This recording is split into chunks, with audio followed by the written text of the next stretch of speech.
This video contains spoilers for both Last of Us games. If you hadn't played them yet, you're missing out, so do that before watching this.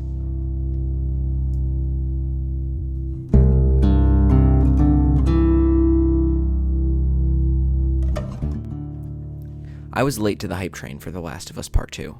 Some people have been waiting since 2013 for the game. Personally, I played the first game for the first time early last year. The intro to that game is what I consider perfection, and not just in terms of video games, but any media. That game as a whole isn't perfect, especially in terms of its pretty shallow gameplay, but its story is second to none. That's no revolutionary statement. The Last of Us is well known as one of the best narrative games of all time, and when I played it, I had no doubt that it was the best I'd ever played. Since playing The Last of Us, narrative games have become my preference, and Naughty Dog my favorite studio for making them. The latter 3 Uncharted games have also moved up to my list of top games since then.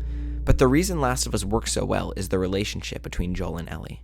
It's not a very complicated story plot-wise until the very end. The story rides on the assumption that you've grown to love both of them. If you don't, Joel's decision to save Ellie's life and condemn the rest of humanity by killing the Fireflies is sure to make no sense. After all, he essentially sacrificed the entire planet, not to mention all the people he brutally murdered, for essentially one single person. But if the team did their job right, Ellie is more than just a random person to the player, just like she is more than just cargo to Joel. The plot may be the quest to get across the country to find the Fireflies, but the story is the growing relationship between the two of them. So, hopefully, killing Ellie for a cure is as outrageous to the player as it is to Joel. But, like it or not, Joel's choice is at least morally gray, if not outright wrong. This isn't to say that Joel is a bad character. He remains one of my favorites of all time. But he did make a selfish choice, and in my opinion, becomes a bad person at the end of the game. And that's what makes this game so great. They hook you so well with masterful writing and 3-dimensional characters that you can't help but try to rationalize Joel's choice.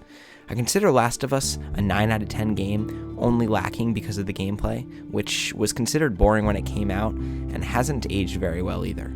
However, I liked it more than some games that I consider technically superior. For that fact alone, when I saw the trailers for Part 2, I was hyped beyond comprehension. Never before had I been so excited for a game. I remember the moment I found out about each delay and the devastation I felt.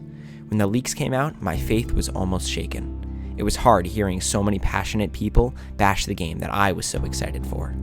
I found new hope in the Last of Us subreddit, where people remained optimistic no matter what got spoiled. I decided that I too wanted to give the game a fair shot before judging it, and after what felt like ages, it finally dropped and I got to play The Last of Us Part 2. The Last of Us Part 2 is not like the first game, and the team warned us before it came out. It's darker, more violent, it's longer. It's more focused in scope, taking place exclusively in Seattle for the most part, but less focused narratively, with moving parts in multiple time periods and way more characters.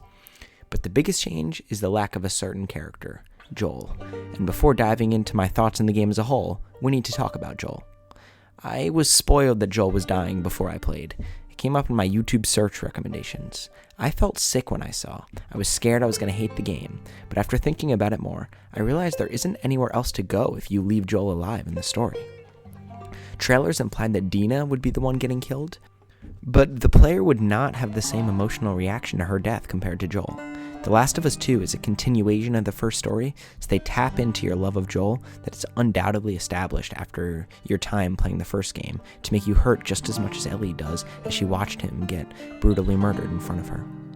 I've heard quite a bit that Joel isn't respected and he should have gone out like a hero, but you have to remember that Joel really isn't a hero. He's a bad person, and as much as it pains me to say it, he got exactly what he deserved. As far as respect goes, I think he receives it in spades. Joel's last words are straight up badass. Why don't you say whatever speech you got rehearsed and get this over with? He's hardly fazed. All Abby wants in this moment is a reaction, something to make her feel like what she's doing is worth it. But Joel doesn't give it to her. In terms of those who think he deserved a happy ending, I don't know what to tell you. He learned to love again. He lived for years with his brother in a relatively safe community of people, and most importantly, the only person who he really cares about. When he dies, you see his house surrounded by flowers gifted by the other members of Jackson. You get to walk through his house and see how happy his was. His wood carvings, photos, and everything else shows a man at peace. He does it better than most people in the apocalypse. But it seems like fans wanted another game where you have more time just to play with Joel at your side. He may die in the first few hours of the second game, but he does still play a huge part in it. He has the opening monologue. You get to go on a beautiful ride controlling him and his horse, and countless flashbacks that, quite honestly, equal, if not quite exceed the beauty of the giraffe scene in the first game. I teared up during the spaceship sequence, and the final scene on his porch is probably the most emotional I've gotten over any piece of media ever. I didn't like seeing Joel die any more than any of those who didn't like the game, but any other event would have been an inferior catalyst for the plot. I wanted revenge when I saw him die, so just like the first game, I started trying to rationalize the character's decision because I wanted Ellie to be right. Joel is respected in this game, whether you think so or not, and his death is what makes the rest of the game so riveting.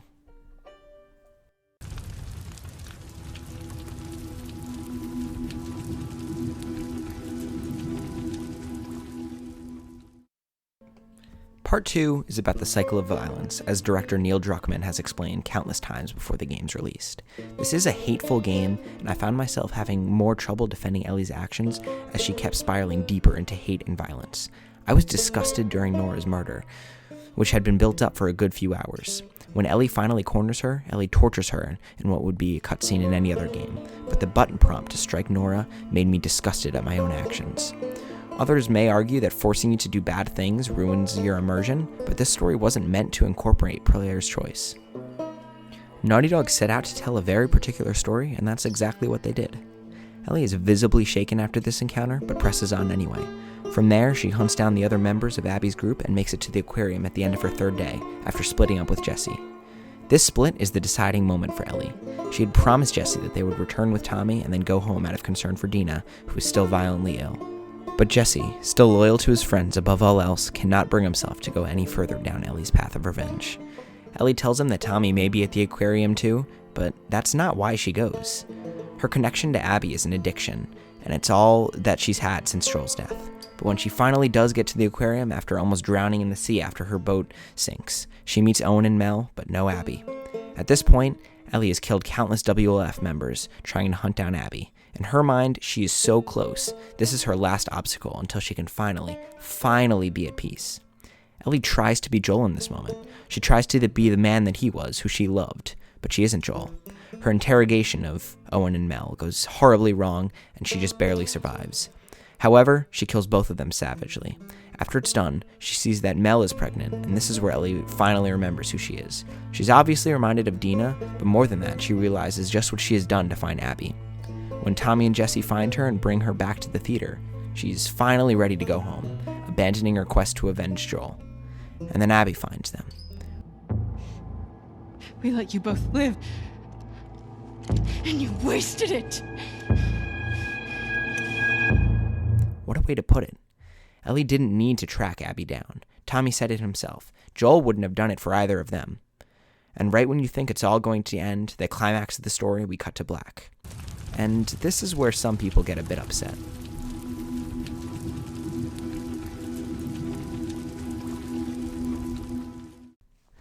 I'll be honest, I was more than a little skeptical during Abby's day one. The stadium the WLF populates is actually really cool, and it's great to see a new way of living besides Jackson. But as soon as they leave the base, it becomes a pretty pointless shooting gallery of scars. I think it was important to establish Abby's daily routine, as well as have her talk to Mel, but it could have been condensed to half the length to no detriment.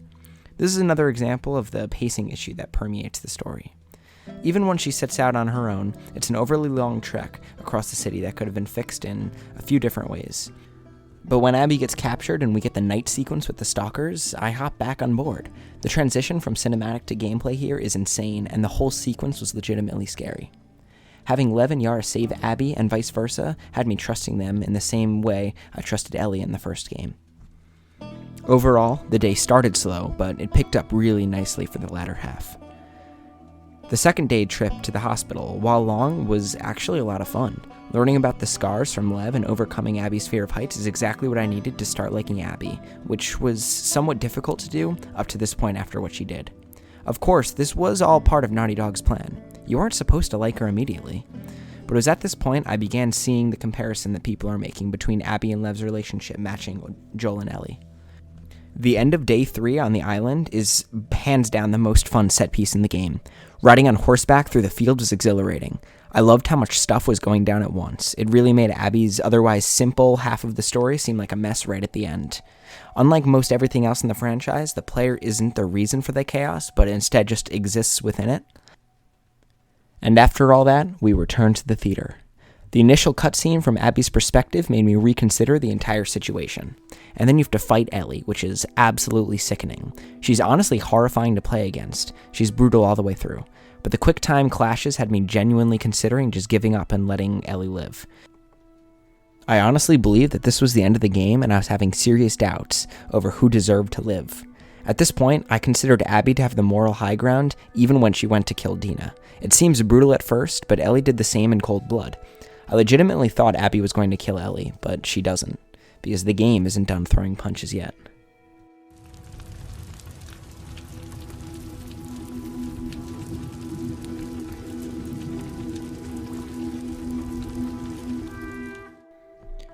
When this segment started, I thought it was Uncharted 4's beach epilogue. Just a perfect reality where we get one more look back at our heroes finally at peace. And I truly believe that that's what they were going for. Ellie and Dina's life seems perfect. Sitting on the tractor watching the horizon with JJ was truly moving. I would have been happy if this is how the game ended, but it keeps going. The PTSD sequence is horrifying. Ellie's nightmare was concise and intense, and her screams were haunting. And then Tommy shows up. Tommy has always been cool and kind-hearted, so it's devastating to see him in such a state. He's down an eye and up a limp, but I was just happy to see him. But he isn't satisfied. He tells Ellie he knows where Abby is, and the player is forced to witness Ellie slip back into the cycle that she had temporarily broken. The scene where Ellie finally leaves is heartbreaking. She really does give up everything for revenge, but the final confrontation is still to be had as Ellie sets out to find Abby one last time to end it all.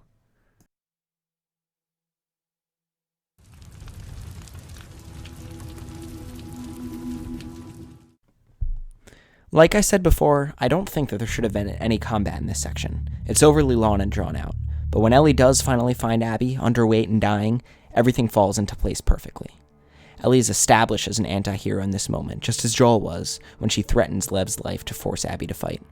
Abby's journey is complete by this point. She's completed her arc, just as Joel did. She lost her humanity and then fought to regain it until she could finally be at peace. But Ellie is close to going past the possibility of redemption. She's nearly unrecognizable from her old self in the first game.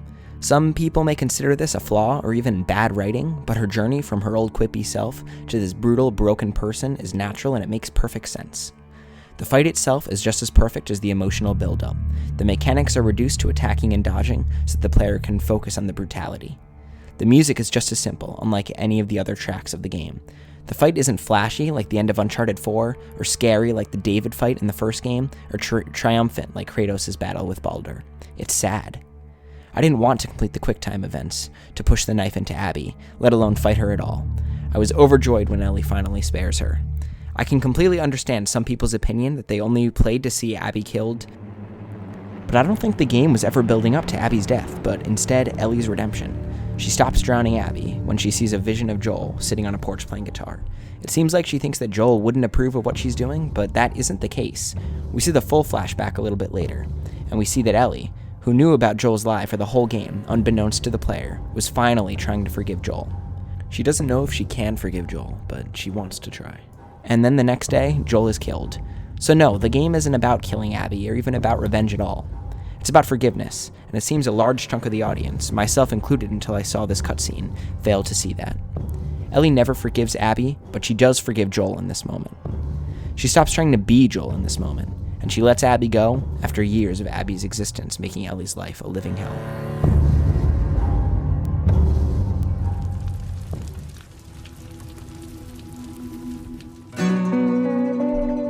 The Last of Us Part 2 is my favorite piece of media of all time. I thought it was genius, and it was all I could think about, even weeks after finishing it. But it's not what most people wanted or expected. It's darker than the already dark first game. It contains far less of the Ellie and Joel dynamic that the first game is so known for, even though Part 2 still has more of this than it's being given credit for. It's long and it's emotionally taxing. I felt sick multiple times during my first run. Sometimes I hated playing, but for me, that's what made it so powerful. However, I can understand how some people did not want this experience. They wanted a simpler game, and they played the game to enjoy. But games like Part 2 makes me want to play to have my ideas challenged, and to come out of the experience a different person. The pacing isn't perfect, and the gameplay versus story segments could have been tweaked, but this game, to me, was a perfect experience.